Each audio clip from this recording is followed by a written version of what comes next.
Everyone welcome back to my channel. So thumbnail అయితే చూసారు కదా అండి. ఇంటర్ ఫస్ట్ ఇయర్ జాగ్రఫీ మనకు కంప్లీట్ అయినట్టు. సబ్ టాపిక్స్ సునామీ అండ్ భూపాతాలు, ఆ చిన్న సబ్ టాపిక్స్ ఒక్కటి తప్ప అన్నీ కూడా మనం చాప్టర్స్ అనేవి నేర్చుకున్నామండి. సో ఇంకెవరైనా ఫుల్గా లెసన్స్ అనేవి చూడాలనుకుంటే మన వాట్సాప్ ఛానల్ అయితే ఉంటుంది కదా, అక్కడ పీడిఎఫ్ అనేది సెండ్ చేస్తానండి. ఆల్రెడీ లెసన్స్ అన్నీ కంప్లీట్ అయ్యాయి, బట్ లాస్ట్ లెసన్లో 2 సబ్ టాపిక్స్ అయితే బ్యాలెన్స్ ఉన్నాయి. సో ఈరోజు నుండి మనకు ఏం చేద్దామంటే ఇంటర్ సెకండ్ ఇయర్ అయితే అందులో ఉండే లెసన్స్ అన్నీ కూడా డైలీ ఒక వీడియో చొప్పున అయితే నేర్చుకున్నాం. ఇన్ కేస్ ఒకవేళ చాప్టర్స్ అన్న ఎక్కువగా ఉంటే ఒక్కొక్క వీడియో వచ్చేసి 2 or 3 పార్ట్స్ కింద అయితే డివైడ్ చేస్తానండి. ఎందుకంటే ఎక్కువ లెంగ్తీగా ఉంటే మనకు వినడానికి చూడడానికి అయితే బోరింగ్గా ఉంటుంది. సో కొంచెం కొంచెంగా వెళ్తుంటే మీకు అండ్ నాకు అందరికీ అర్థమయ్యేలాగా ఉంటుందండి. సో లేట్ చేయకోకుండా మరి ఈ ఇంటర్ సెకండ్ ఇయర్ టాపిక్స్ అవేంటనేది ఒకసారి చూద్దాం. సో కవర్ పేజ్ వచ్చేసి స్టార్టింగ్లో ఇలా ఉంటుందండి. లిటిల్ బిట్ డిఫరెన్స్ తప్ప సేమ్ ఒకటే. మనం ఫస్ట్ మెయిన్గా చూసుకోవాల్సిన సిలబస్ కదా, కవర్ పేజ్ది ఏముందండి. సో వాళ్ళు అంత కష్టపడి మనకు ఇప్పుడు డిఎస్సి సిలబస్ రిలీజ్ అయిన తర్వాత వాళ్ళ తిప్పలేదు, వాళ్ళు ఇంకా గ్యాదర్ చేసుకొని మనకి ఇలా ప్రొవైడ్ చేయడం అయితే జరిగింది. సో ఇంకా టెక్స్ట్ బుక్స్ వచ్చేసి విజయవాడ లెనిన్ సెంటర్లో అయితే ఖచ్చితంగా మీకు ఇప్పుడు అవైలబుల్లో ఉన్నాయి. ఎందుకంటే డిఎస్సి సిలబస్ రిలీజ్ అయింది కదా, సో మెయిన్గా మనకు జాగ్రఫీనే ఇంపార్టెంట్ కాబట్టి వాళ్ళు మనకి బుక్స్ ఈ విధంగా ప్రొవైడ్ చేయడం అయితే జరిగింది. సో కాస్ట్ బేస్గా చూసుకుంటే మనకి ఇక్కడ కాస్ట్ అనేది చూడండి, బ్యాక్ సైడ్ ఉంది, బుక్ యొక్క బ్యాక్ సైడ్ ఉంది 272. ఫస్ట్ ఇయర్ బుక్స్ వచ్చేసి 252, బట్ ఇది వచ్చేసి 272. ఇక మనకు డిఎస్సి సిలబస్లో ఏదైతే ఇచ్చారో చాప్టర్స్ అన్నీ కూడా వాళ్ళు 21 చాప్టర్స్ కూడా అన్ని లెసన్స్లో అన్ని బుక్స్ ఈ బుక్స్లో అయితే ఉన్నాయండి. చూడండి 21. ఇదొకటి మనకు అడిషనల్గా ఉంది కదా ఏపీ జాగ్రఫీది. ఇక్కడి వరకు వచ్చేసి వరల్డ్ జాగ్రఫీ, మనకు వరల్డ్ జాగ్రఫీ ఇచ్చారు. ప్లస్ ఇదొకటి వచ్చేసి హ్యూమన్ జాగ్రఫీ అండి.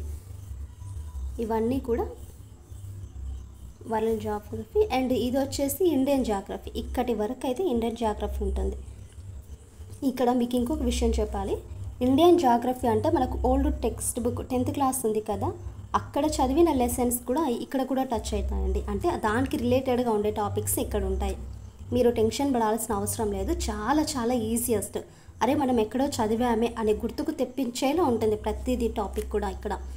సో ఈ ఫస్ట్ లెసన్ ఇప్పుడు ఈ వరల్డ్ జాగ్రఫీ అనేది స్కిప్ చేసి ప్రజెంట్ మన క్లాసెస్ అనేవి ఇండియన్ జాగ్రఫీ చదువుకున్నాం. ఎందుకంటే ఈ చాప్టర్స్ అన్నీ కన్నా కంప్లీట్ చేసామనుకోండి ఈజీగా ఉంటుంది, ప్లస్ తొందరగా అయిపోతాయి వీడియోస్ అన్నీ కూడా.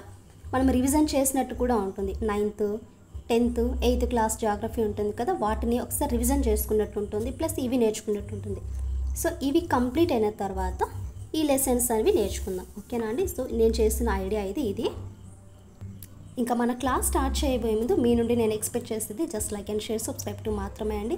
అండ్ మీకు ఎవరికైనా ఇంట్రెస్ట్ కన్నా ఉంటే మెంబర్షిప్కి అయితే జాయిన్ అవ్వండి. సో పర్ వచ్చేసి 29 or 59 కింద ఉంది. సో నా హార్డ్ వర్క్కి మీరు ఇచ్చే చిన్న గిఫ్ట్ అనుకోండి, కాంప్లిమెంట్ లాగా అనుకోండి. So 29 or 59 your wish. అది లేట్ చేయకుండా ఇంకా ఫస్ట్ టాపిక్ అయితే స్టార్ట్ చేద్దాం. చలో మరి ఫస్ట్ టాపిక్ ఏంటంటే భారతదేశం భౌతిక స్వరూపాలు, ఫిజికల్ ఫీచర్స్, మన ఇండియా యొక్క ఫిజికల్ ఫీచర్స్ ఇవి. సో ఫిజికల్ ఫీచర్స్ అంటే ఏమేమి వస్తాయంటే ఇక్కడ ఉత్తర పర్వతాలు, వీటినే మనం హిమాలయాస్ అంటారు. అండ్ గంగా సింధు మైదానము, ద్వీపకల్ప పీఠభూమి, తీర మైదానాలు, ఇవి దీని గురించి డీటెయిల్గా వీడియో అయితే చూద్దాం. ఫస్ట్ ఆఫ్ ఆల్ చూసుకుంటే మనకు ఉనికి, ఈ భారతదేశం ఉనికి కన్నా చూసుకుంటే ఇది మీకు గుర్తుకుందా 10th క్లాస్లో ఉంటుంది. దీని గురించి 10th క్లాస్లో ఉంటుంది ఫస్ట్ లెసన్. భారతదేశం దక్షిణ ఆసియాలోనే చైనా తర్వాత ప్రధానమైన దేశం, అవునా. ఇది చూసుకుంటే మనకు 8 degrees 4 నుండి 37 degrees 6 ఉత్తర అక్షాంశాలు, అలాగే 68.71 నుండి 97 degrees 25 తూర్పు రేఖాంశాల మధ్య విస్తరించి పూర్తిగా ఉత్తరార్ధ పూర్వార్ధ గోళంలో అయితే విస్తరించి ఉంది. చూసుకుంటే అలాగే మన ఇండియా వచ్చేసి 3.2 million చదరపు కిలోమీటర్ వైశాల్యంతోనే ప్రపంచంలోని 7వ పెద్ద దేశంగా అయితే ఉంటుంది. వైశాల్యంతో చూసుకుంటే ప్రపంచంలోని 7వ పెద్ద దేశం. ఇది సెకండ్ కదా అంటే ఓకే, దాని గురించి కూడా చూద్దాము. భారతదేశం 3.2 million చదరపు కిలోమీటర్ల వైశాల్యంతో ప్రపంచంలోనే 7వ పెద్ద దేశంగా అయితే ఉంటుంది. అయినప్పటికీ ప్రపంచంలో మన దేశం ఆవరించిన విస్తీర్ణం చూసుకుంటే 2.42% మాత్రమే ఉంటుంది. ప్రపంచంలోనే మన దేశం ఆవరించిన విస్తీర్ణం చూడండి జస్ట్ 2.42% మాత్రమే. 2001 జనాభా లెక్కల ప్రకారము 102.87 కోట్ల జనాభాతో ప్రపంచంలోనే 2వ స్థానం, అంటే ఫస్ట్ చైనా, ఆ చైనా తర్వాత మన ఇండియా ఉంది, ఆక్రమించడం అయితే జరిగింది. 2001 జనాభా లెక్కల ప్రకారం చూసుకుంటే 102.87 కిలోమీటర్ల జనాభాతో ప్రపంచంలోనే మన 2వ స్థానం భారతదేశం అయితే ఆక్రమించింది. భారతదేశము ఉత్తర దక్షిణంగా చూసుకుంటే 3214 కిలోమీటర్స్ తూర్పు పడమరలుగా, అలాగే 2937 కిలోమీటర్లు పొడవు వెడల్పుగా ఇంత విశాలమైన దేశం మన ఇండియా. సో అంతటి విశాలత కలిగి ఉండడం వల్ల ఈ దేశంలో మనకు కొన్ని భౌతిక స్వరూపాలు అయితే అవి కామన్. అందులో ఉండేవి ఈ 4 విభాగాలుగా అయితే విభజించారు. ఫస్ట్ వన్ ఏంటిదండి, ఇందాకే కదా మనం చెప్పుకున్నాము, ఉత్తర పర్వతాలు, హిమాలయాస్ అండ్ గంగా సింధు మైదానము, ద్వీపకల్ప పీఠభూమి, తీర మైదానాలు. ఈ 4 కూడా మన ఇండియాకు ఫిజికల్ ఫీచర్స్. సో చూడండి, ఫస్ట్ మెయిన్ ఉత్తర పర్వతాలు అంటే ఏంటి? ఈ పర్వతాలు అనేది అవక్షేప శిలలు ముడతలు పడడం వల్ల టెర్షియరీ అనే మహాయుగంలో, అంటే మనకు 60 మిలియన్ సంవత్సరాల ముందు అనేవి ఈ హిమాలయ పర్వతాలు ఏర్పడడం అయితే జరిగాయి. ఇవి అవిచ్ఛిన్న సమాంతర శ్రేణులుగా వ్యాపించి భూ విజ్ఞాన శాస్త్ర దృష్ట్యా పలకల విరూపకారక సిద్ధాంతం ప్రకారము ఇండియా ఆసియా పలకల మధ్య తెతీస్ సముద్ర గర్భం, ఈ 2 పలకల యొక్క కదలికల మూలంగా ఆ ప్రెస్సింగ్ వల్ల ఈ ముడతలు అనేవి ముడత పర్వతాలుగా ఏర్పడ్డాయి.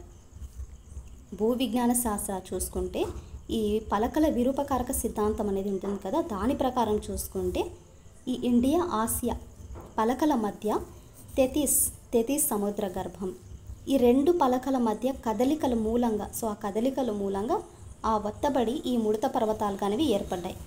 ఈ పర్వతాలు పామేరు పీఠభూమి నుంచి చాపాకారంలో ఆగ్నేయ తూర్పు దిశలుగానైతే వ్యాపించి ఉన్నాయి. హిమాలయాలు ఎత్తైన శిఖరాలతోనూ 2400 కిలోమీటర్లు పొడవున చూసుకుంటే 200 నుంచి 500 కిలోమీటర్స్ ప్లస్ వెడల్పున అయితే విస్తరించున్నాయి. హిమాలయాల యొక్క ఎత్తైన శిఖరాలతోనూ 2400 కిలోమీటర్స్ పొడవు అండ్ 200 నుంచి 500 కిలోమీటర్స్ వెడల్పున అయితే విస్తరించున్నాయి.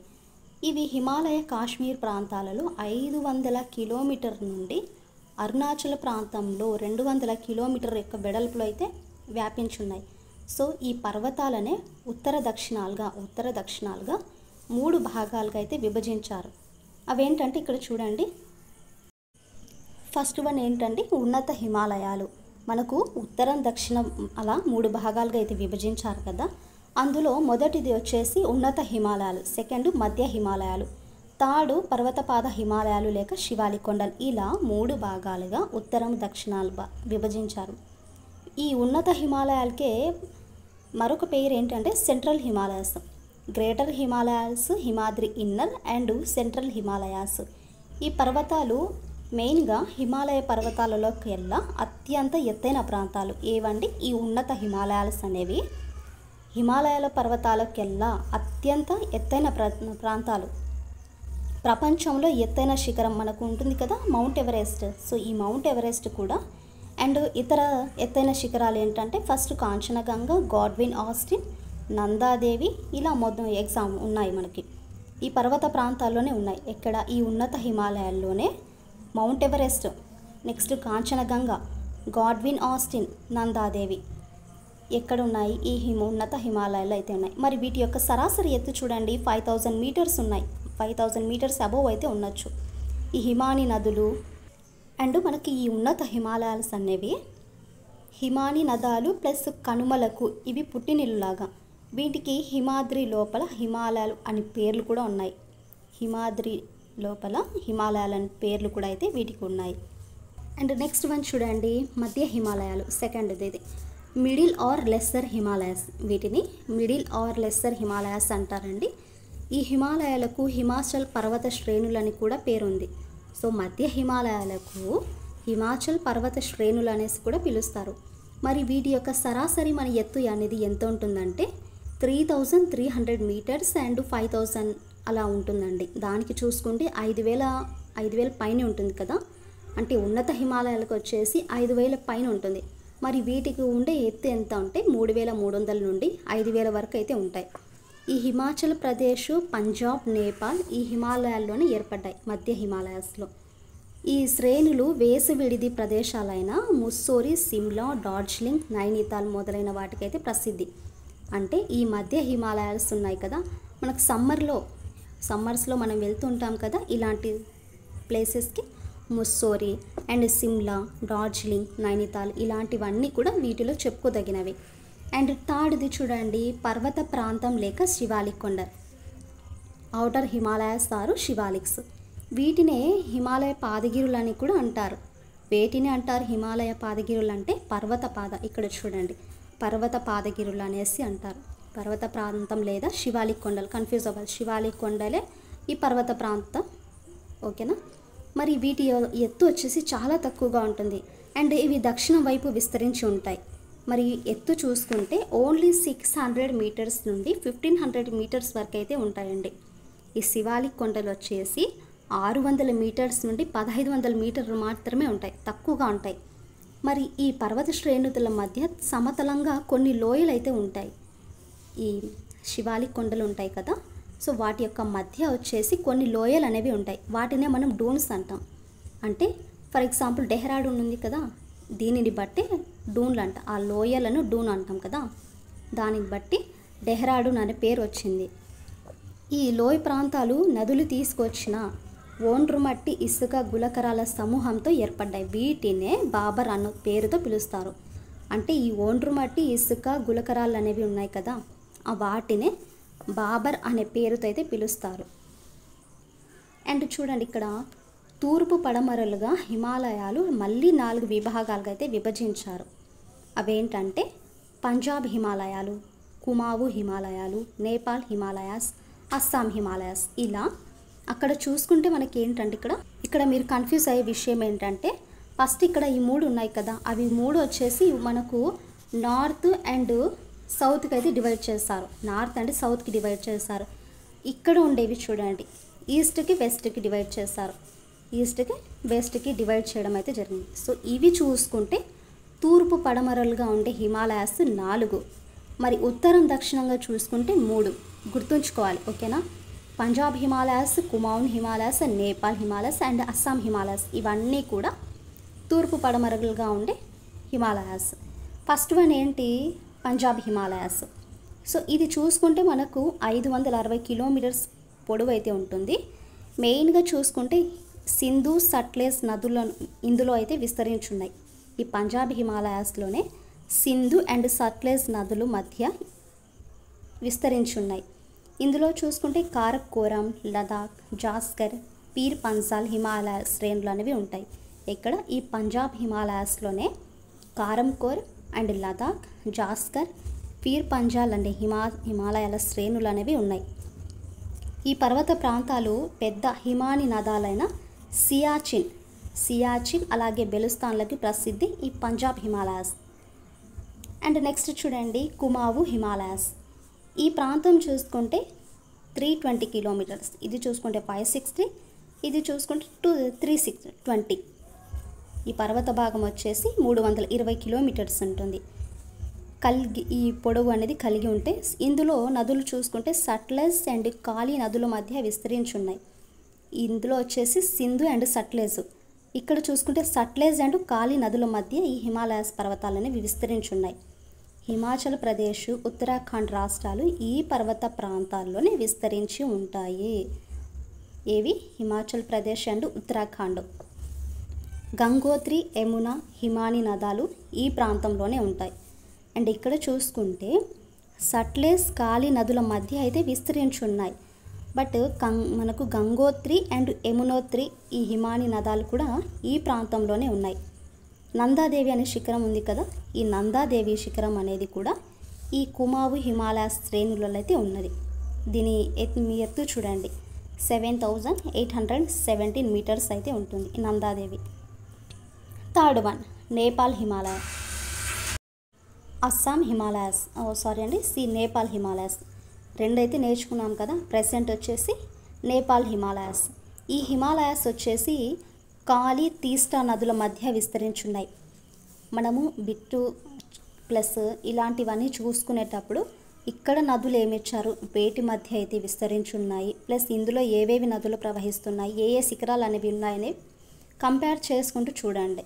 ఈ నేపాల్ హిమాలయాస్లో కాలి అండ్ తీస్టా నదుల మధ్య అయితే నేపాల్ హిమాలయాస్ విస్తరించున్నాయి. ఇవి హైట్ పరంగా చూసుకుంటే 800 కిలోమీటర్స్ అయితే ఉంటుంది, పొడవు అనేవి వ్యాపించున్నాయి. మెయిన్గా చెప్పాలంటే యూపీ, ఉత్తరప్రదేశ్ అండ్ బీహార్, పశ్చిమ బెంగాల్ రాష్ట్రాల్లోనే ఈ నేపాల్ దేశాల్లోనూ విస్తరించున్నాయి. ఉత్తరప్రదేశ్ అండ్ బీహార్, పశ్చిమ బెంగాల్ రాష్ట్రాల్లోనూ నేపాల్ దేశాల్లోనే విస్తరించున్నాయి. హిమాలయాల్లోని ఎత్తైన శిఖరాలైన ఈ mount Everest and Kanchenjunga, Annapurna లాంటి ఈ శ్రేణులలో అయితే వ్యాపించి ఉన్నాయి. ఎక్కడ అండి? ఈ నేపాల్ హిమాలయాస్లో mount Everest and Kanchenjunga, Annapurna లాంటివన్నీ కూడా ఈ శ్రేణులలో అయితే వ్యాపించి ఉన్నాయి. అండ్ లాస్ట్ వన్ చూడండి, అస్సాం హిమాలయాస్. ఈ హిమాలయాస్ వచ్చేసి తీస్టా, బ్రహ్మపుత్ర నదుల మధ్య 720 కిలోమీటర్స్ వరకు అయితే వ్యాపించి ఉన్నాయి. ఇవి ఏమో 800 కిలోమీటర్స్. ఈ అస్సాం హిమాలయాస్ వచ్చేసి 720 కిలోమీటర్స్ వరకు అయితే వ్యాపించి ఉన్నాయి. ఎక్కడ? తీస్టా అండ్ బ్రహ్మపుత్ర నదులు. ఈ హిమాలయాలు తక్కువ ఎత్తు కలిగిన ప్రాంతాలు. ఈ శ్రేణులలో ప్రధానమైన కనుమలు ఉండి నాగరికతకు విస్తరణకైతే అస్సాం హిమాలయాస్ తోడ్పడ్డాయి. హిమాలయాలు సంవత్సరంలో ఎక్కువ రోజులు మంచు చేత కప్పబడి ఉన్నను జోజిలా, ఇది కాశ్మీర్లో ఉంటుంది, షిప్పికీలా, ఇది హిమాచల్, నాథులా, సిక్కిం, బొమ్మిడిలా, అరుణాచల్ కనుమలు ఎత్తు ప్రాంతంలో ఉన్న ప్రధాన రహదారులకైతే విరసిల్లాయి. ఏంటి? జోజిలా అండ్ షిప్పికీలా, నాథులా, బొమ్మిడిలా, ఇవన్నీ కూడా, ఈ కనుమలన్నీ కూడా ఎత్తు ప్రాంతంలో ఉన్న రోడ్ ఉంటుంది కదా, ప్రధాన రహదారులుగా అయితే విరసిల్లాయి. ఇది మోస్ట్ ఇంపార్టెంట్ బిట్. ఇక్కడ తూర్పు అంచున ఉన్న హిమాలయాలనే పూర్వాంచల్ హిమాలయాలుగా పిలుస్తారు. తూర్పు అంచున అంటే ఫర్ ఎగ్జాంపుల్ ఇది తూర్పు అంచున ఉన్న హిమాలయాలనే పూర్వాంచల్ హిమాలయాలుగా పిలుస్తారు. హిమాలయాలు లేక ఉత్తర పర్వత శ్రేణులు భారతదేశానికి ఎనలేని లాభాలనేవి చేకూరుస్తున్నాయి. అవేంటంటే మధ్య ఆసియా నుంచి ఒక్కోసారి చలిగాలులు అనేవి భారతదేశాన్ని కాపాడుతున్నాయి. అంటే ఈ మధ్య ఆసియా నుంచి ఒక్కోసారి చలిగాలుల నుంచి భారతదేశాన్ని ఈ హిమాలయాలు లేక ఉత్తర పర్వత శ్రేణులు అనేవి కాపాడుతున్నాయి. అండ్ అదేవిధంగా చూసుకుంటే హిందూ మహాసముద్రం నుండి వీచే అప్పుడప్పుడు ఋతుపవనాలు ఉంటాయి కదా, వాటిని కూడా అడ్డుకొని అధికంగా వర్షించే విధంగా చేస్తున్నాయి. అంతేకాకుండా ఎత్తైన పర్వత శ్రేణులలో విశాలమైన హిమానీ నదులు ఉండడం వల్ల భారతదేశ జీవ నదులైన సింధు, గంగా, యమున, బ్రహ్మపుత్రతో పాటు అనేక ఇతర జీవ నదులు కూడా పుట్టినిలుగా వ్యవహరిస్తున్నాయి ఈ హిమాలయాస్. హిమాలయాలు భారతదేశ శీతోష్ణ స్థితిని కూడా ప్రభావితం అయితే చేస్తున్నాయి. ఈ పర్వతాలు రకరకాల శీతోష్ణ స్థితులు అయితే కలగడం వల్ల ప్రపంచంలో ఉండే వృక్షజాతులకు కూడా నిలయంగా అయితే ఇప్పటికీ ఉన్నాయి. సో ఇది భారతదేశం నైసర్గిక స్వరూపాలండి.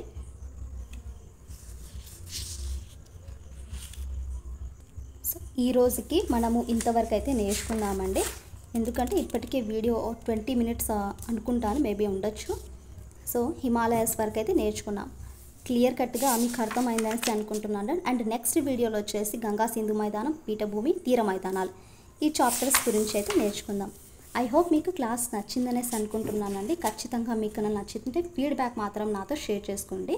అండ్ లైక్ చేయడం మాత్రం మర్చిపోకండి.